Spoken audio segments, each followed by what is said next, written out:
way things are. Absolutely. And that is exactly what they're focused on right now in times of rebellion. Well, what they're really trying to do, and I absolutely see this, is they're trying to get a large group of us out in the streets, and so that they can say, we need to implement this or impose that. We got to shut this down.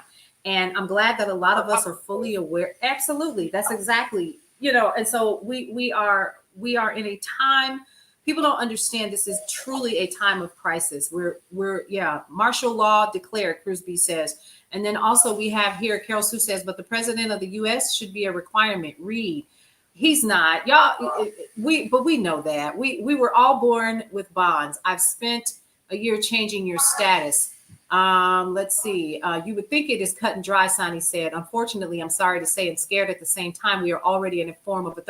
Yep, we just said that earlier. Royalty and I were having that conversation before you guys popped in, and we were saying that we are literally already in authoritarianism. It's over with. We're done. Hey, Cutter. Yes, ma'am. So, I put up a video yesterday. I hope you check it out, but I was putting some pieces together that have been popping out separately that I think with the overwhelm, because here's the thing, and I know you could probably relate to this, that like I've lived through so much trauma that being in fight or flight ain't shit for me. Like this is my default mode. Like I can think and function better when I'm scared.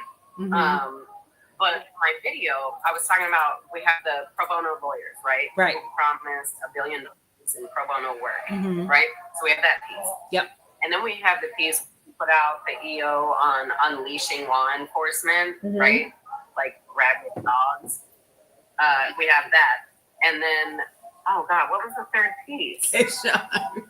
Move accordingly. Oh no, they put up something else about something pertaining to like assault on officers.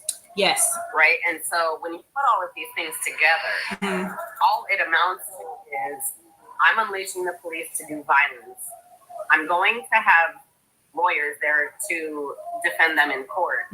But also here's this law to protect them even further from violence from the people. And that has never been an issue. Ever.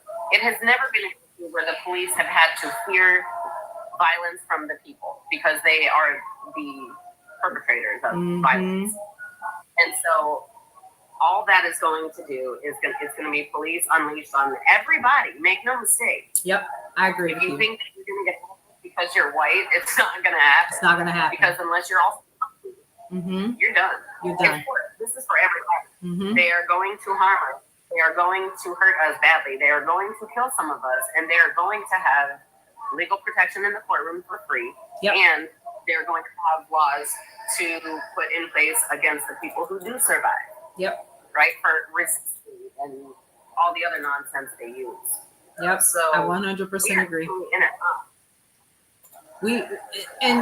So for those who are staunch supporters of this current administration, this is not a cut on any of you all, because honestly, we're all in the same swimming pool. And I need you guys to understand that. None of us are going to get out like you think we are, because ultimately we're all swimming upstream in a downstream type of flow. And the hard part is that while you think that this is a WWE match and you're more concerned about who won, they're literally having an entire conversation about your birthright citizenship in the Supreme Court at this very moment, right?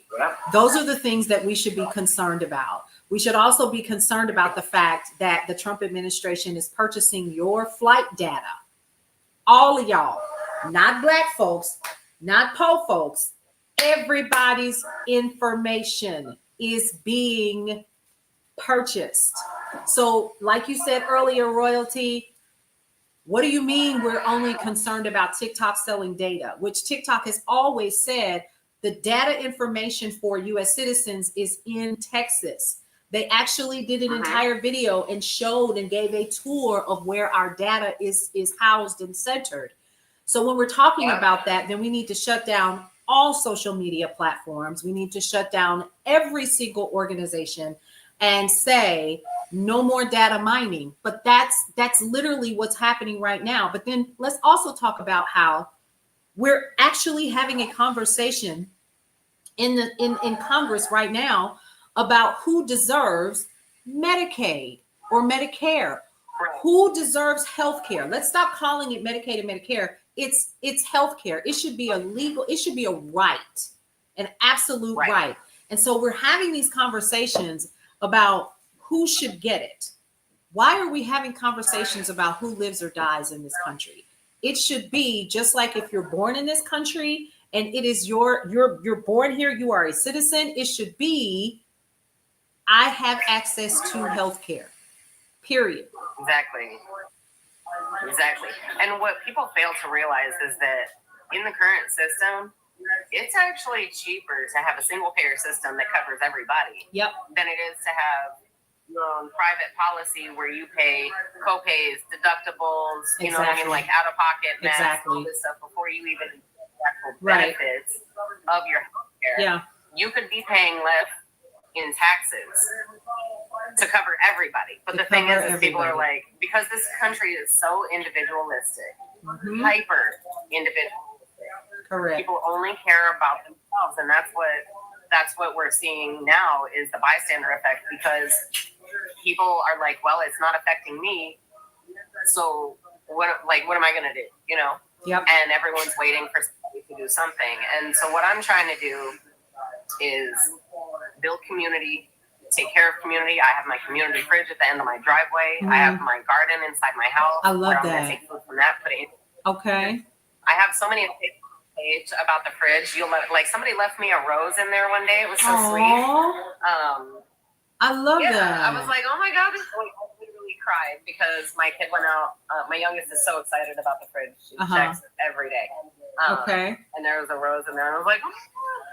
So I do that. Those like things I matter. got a second fridge. They absolutely matter. And they do. Passing me over it. Mm-hmm. So that's fun because they don't like when we take care of each other. We know that from Fred Hampton. Mm-hmm. Right? They don't like when we take care of each other. Let's talk about Fred Hampton, shall we? If you guys have never seen, so when I was in college, there was this documentary called The Murder of Fred Hampton. If you ever get an opportunity, don't watch the new movie. Go watch that particular documentary. If I can ever get in touch with my former college roommate, I'm going to definitely see if I can find where she got it from. But it helped me to kind of understand further how sad this country really is, and how they want things a certain way, and how the police literally are not Mr. Officer friendly. And it blew my and that's a whole different conversation. But thank you for bringing that up. Mutual aid. Okay. FDR served 13 years of 16 4 terms, 22 amendment, 22nd amendment can be changed. But that was the reason why it was put in position, though. The 22nd amendment was because of that. And you know, like Steve Bannon said, so Constance says, Steve Bannon, which I did see that video, stated with confidence that Donald Trump will run a third term and win, even though he has indicated that he is not looking for a third term. That's so that he thinks we're being lulled to sleep, right? Because you said it, we believe it. A whole lot of people believed you. And now look at where we are. So we have to really start being careful with what we believe and try to look at that. So a couple of things. We just got a breaking here. Donald Trump's second term, the United States Supreme Court has turned a skeptical and at times blistering eye towards the administration's stance on nationwide injunctions. So the Supreme Court is literally ripping apart the Trump administration currently right now and saying, pause. What are we talking about here? So I'm going to do a quick report on that later on Substack a little bit later. But I definitely wanted to kind of point that out, that the Supreme Court is not going. And I'm glad to hear that. This shouldn't even be a conversation that we should be having. That's right. And I was hearing in, the arguments, it was sounding, because they were asking the government, what harm do you stand to face by following our orders and stopping this while we make a decision? Right. What harm will the government incur by following our orders and waiting until this case is settled? And they provide a good enough answer. Yeah. Which is good because there's not a good enough answer. There just isn't. It shouldn't even be a conversation. And I love hearing Ketanji ask questions because just the way that she speaks and the questions that she asks, I have full confidence she's going to be the next Chief Justice. I really would love that. Like, I don't think racism can stop her. No, I really don't. I think that, and I think Chief Roberts like really setting her up to be the next one. I love that.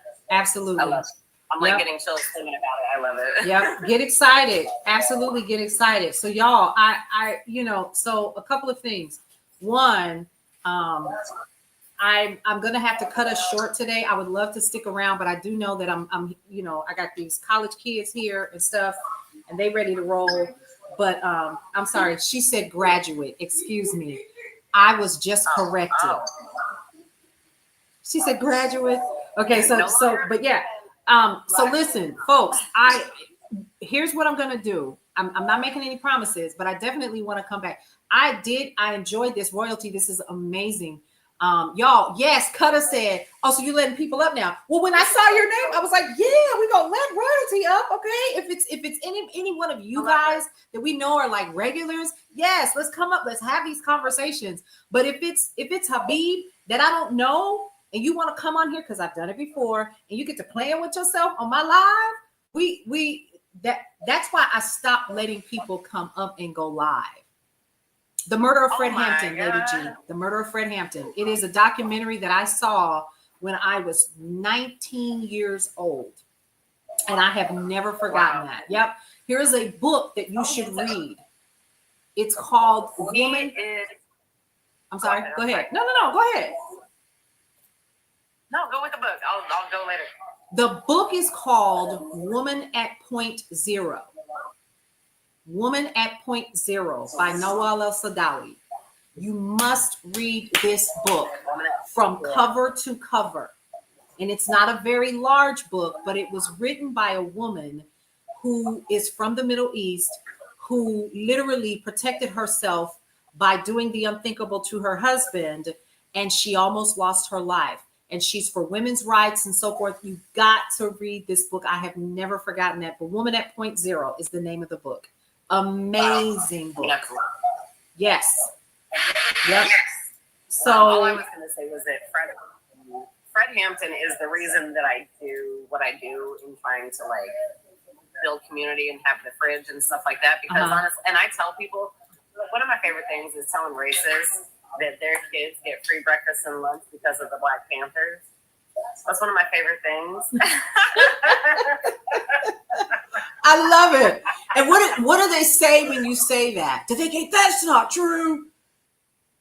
No, wait, what? And I'm like, yeah, that was created by the Black Panther Party. And what people don't know is that the night before the launch of the first batch of food to go to kids, Go PD busted into the warehouse and urinated all of it. It was children. For children. Mm-hmm. It's so disgusting. Yep. And so Fred Hampton and the Rainbow Coalition and the way that he brought everybody together of different races because we were all in the same class struggle. Still here. We're still here. Prisoners of class war. Yep. We are prisoners of class war. There's no two ways about it. Period. I can't get out. I'm stuck. I'm poor. Yeah. You're inflicting a war upon us. Exactly. So we are all prisoners of class war here. And it's just, I think about the Panthers all the time because my mom taught me about them when I was growing up. My mom told me who was responsible for MLK's death when I was 11. Like it was really responsible. And so looking at the civil rights leaders like that and learning about them growing up, I have no choice but to try to be that. Yeah. Regardless of what I have no choice. I have too much empathy. I have too much humanity. Right. To shut people out of care because of what they look like. That's just ridiculous to me. Yeah. So He's my idol. Yeah. I have a T-shirt of him, and Mhm. it just says, "I am a revolutionary," and I love it so much. I wear it to a lot Yeah. of the protests. Right. And I appreciate and thank you for that. And thank you for your honesty and sharing your information with me. So when I get tagged by people, which quietly I'm getting tagged a ton in the past week or so, by people that are Oh, wow. that are learning things, and they're tagging me, which I really appreciate because it's telling me exactly what I think is happening. And there's been an influx of people that are paying attention to me doing the news, and I love that. And I appreciate, because that means you respect what I do. And so thank you for that, Royalty. I do appreciate you for that. And all the other folks that are doing it. Let's see, any racists ever need a paramedic? Yes, it was a program that was started by Black men in Baltimore. And then once the program was developed, it was taken from them, and they would not let these Black men get the jobs. True story. And a lot of those men are still alive. Okay. Yep. I even actually had a conversation with Bobby Seale on Facebook Messenger one time, and I was just about to faint. I was like, "Oh my God," he responded. I messaged him one time, and I messaged I Thurman, which was, I forget what the white group of people was called in the Rainbow Coalition, but there was the Latin Kings, and then there was I forget what that group was called, but it was the poor whites essentially. And I Thurman was like the leader of the poor white coalition who came together with the Latin Kings and the Panthers. And I messaged him before, and he responded too, and I was like, "Oh my God!" Yeah. I was just so flabbergasted and flattered that Bobby Seale responded, because, and I don't even remember honestly what the message was. It was a few years ago, but I love that. Because they're still out here, y'all. These people are here. They're still out here behind the scenes, and they are talking and they are resisting in the ways that we know how. And I honestly believe that independent media and the way that we're able to communicate with each other right now is the future and the way to go. So I'm encouraging each and every one of you guys, connect with each other, learn as much as we can. We should have more of these forums. Remember, I talked about this yesterday. I didn't know it was going to start today, but I talked about this yesterday on the live, where I was going to start opening it up, not just here, but on the separate platforms, so that we can share this information, because it is important. So Geronimo Pratt was at your house almost every weekend when you were a kid. I'm a hater. I'm a hater. I'm a hater. I'm a hater.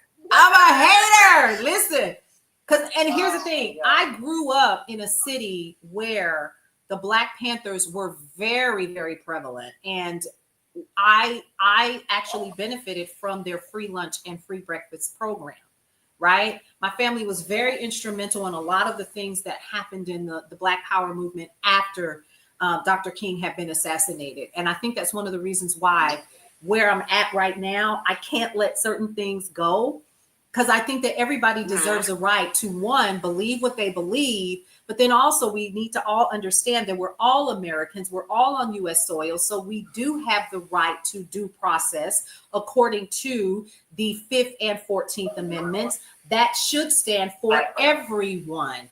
Do right because it is right. Period. That's it. End of story. So listen, y'all. Yeah, it's not that hard. Go ahead. We don't need to get into cult of personality over something that is in the Constitution twice over. They decided twice over. Twice. So what are we? What are we doing? Exactly. So a couple of things that I'm going to come back and talk about a little bit later, either live, or I'm going to talk about it because I got about 6 minutes. Either live or I'm going to shoot video for this. Is number one, the Consumer Financial Protection Bureau has canceled some things you need to know about. Number two, let's dig a little bit deeper into this issue about people having a problem with 7-year-olds, anyone over 7 years old, getting food stamps because they're not considered a dependent. We're going to talk about that. We're going to talk about it. I think that it's insane, but that's what the GOP wants to do. It is a class war, Cruz B. That's exactly what it is. And that's why I'm glad that we're having this conversation. We should do this more often. I'll call it a town hall if I have to, but we need to have more of these. So I'll come back. I'll talk about that. Royalty, thank you so much for joining us today. Listen, I gotta go because I got these kids looking at me like yeah. My college graduate and my college student are looking at me right now going, we're ready to go. Thank you for bringing me up this morning. I love this. I work every day. I love your content. Thank and you. I'm so happy. And I enjoy yours as well because I went down the rabbit hole. I was like, oh, she ain't playing. She not playing. Yeah. And this is so cool. But again, when I secure how we're going to do it, because in the other platform, I can have 10 people, we'll definitely start doing those as well. Okay. So again, what are the 3 things? 1, love your life. It's the only one that you have. 2, live your life to the fullest and embrace everything that is your life because you only get one you. You might as well enjoy it. And lastly, breathe through every single moment. You guys get out there, enjoy the rest of your day. That's what I'm getting ready to do as well. Again, Royalty, thank you so much for joining me today on today's live. I do appreciate you so much. And to all of you guys, we'll see you around. Have a good one. Welcome to Brownstone Worldwide. Welcome to Brownstone Worldwide. Tips, topics, and talk, we got it all. Brownstone Boozy and Breakfast with Vernell. Here to entertain and we will help you live well. Ladies and gentlemen, boys and girls, you are welcome in the essence. This broadcast, Brownstone, the light is contagious. But you need go on and receive it for yourself. Just open it, exuberant, evolution, exciting. We standing on the foundation of expression.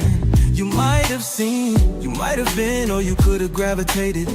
Our foundation, we want to create a space for all to collaborate and be liberated from eventually all over the globe. And we are extending a hand to those who are an extension from maybe platforms, dig into another stratosphere. Welcome to Brownstone Worldwide. Welcome to Brownstone Worldwide. Tips, topics, and talk, we got it all. Brownstone Boozy and Breakfast with Vernell. Here to entertain and we will help you live well.